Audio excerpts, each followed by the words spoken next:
ஒரு நாள் சேலம் போயிருந்தப்ப என் ஃப்ரெண்டு வாங்க பூலாம்பட்டி போலாம் அப்படின்னாப்ல. என்னது பூலாம்பட்டியா? கூமாப்பட்டி கேள்விப்பட்டிருக்கேன், அது நாங்க பூலாம்பட்டி அப்படின்னா வாங்கங்க நீங்களே பார்த்தா சாக்காயிருவீங்க அப்படின்னு கூட்டு போயிருந்தாரு. அங்க போய் பார்த்தா என்னங்க இது தமிழ்நாடா கேரளாவானே தெரியலையே, இவ்வளவு அழகா இருக்கு. மலைக்கு நடுவுல ஆறு, ஆத்துக்கு நடுவுல போட்டுலாம் ஓடுது. நம்மளும் ஒரு போட்டை பிடிச்சி சுத்தி பார்ப்போம்னு பார்த்தா, தம்பி நீங்க சாப்பிட்டீங்களா, வாங்க நம்ம கடை பக்கத்திலே இருக்கு, சாப்பிட்டுட்டு போட்டு சவாரி பண்ணலாம் அப்படின்னாங்க.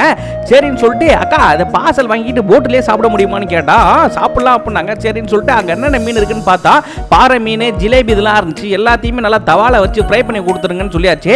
மீல்ஸ் வாங்கிடுவோம் அப்படின்னு சொல்லிட்டு 2 மீல்ஸ் பார்சல் சொல்லியிருந்தோம். இங்கே மீன் குழம்பு ரொம்ப ஸ்பெஷலா, மீன் குழம்புலயும் நிறைய பீஸ்லாம் போட்டு நிறைய மீன் குழம்பையும் கட்டி பார்சலை கட்டி அந்த அக்கா எடுத்து நம்ம கிட்ட கொடுத்துட்டாங்க. இப்போ இந்த பார்சலை போட்டில் போய்கிட்டு நம்ம சாப்பிட போறோம். சாப்பாடு ரேட்லாம் கம்மியாக தான் இருந்துச்சு, ஆனா போட்டில் சுத்தி பார்க்கறதுக்கு 1000 ரூபான்னு சொல்லிட்டாங்க.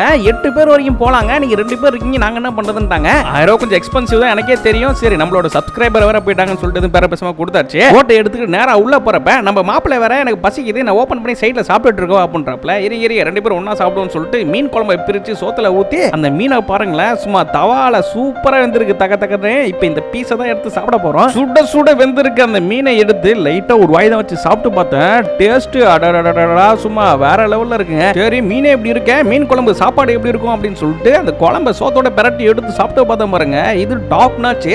எப்போதுமே இந்த மாதிரி ஆற ஒட்டி இருக்கிற கிராமத்துல செய்யற மீன் குழம்பு மீன் வறுவல்லாம் அல்டிமேட்டா இருக்கு. நானும் 4-5 இடத்துல சாப்பிட்டு பார்த்துட்டேன். யோசிச்சு பாருங்களேன், சுட சுட மீன் குழம்பு சாப்பாடு, மீன் வறுவல், கண்ணுக்கு குளிர்ச்சி, அந்த மாதிரி இயற்கை போட் ரைடுன்னு சொல்லிட்டு அப்படியே சொர்க்கத்துல இருக்க மாதிரி இருந்துச்சு. கொஞ்ச நேரம் சாப்பிட்டு முடிச்சிட்டு எங்க கை கழுவணும்னு பார்த்தா கீழே அவ்வளவு தண்ணி, இந்த தண்ணியிலே கழுவுறோம்னு சொல்லிட்டு கையை உள்ள விட்டு கழுவியாச்சு. மக்களே நீங்களும் சேலம் சைட்லாம் வந்தீங்கன்னா கூமாப்பட்டி கண்டிப்பா ஒரு வாட்டி விசிட் பண்ணுங்க. ஐயோ சாரி மக்களே, கூமாப்பட்டி கிடையாது பூலாம்பட்டி, நோட் பண்ணி வச்சுக்கோங்க. ஊருனா இந்த மாதிரி தாங்க இருக்கணும்.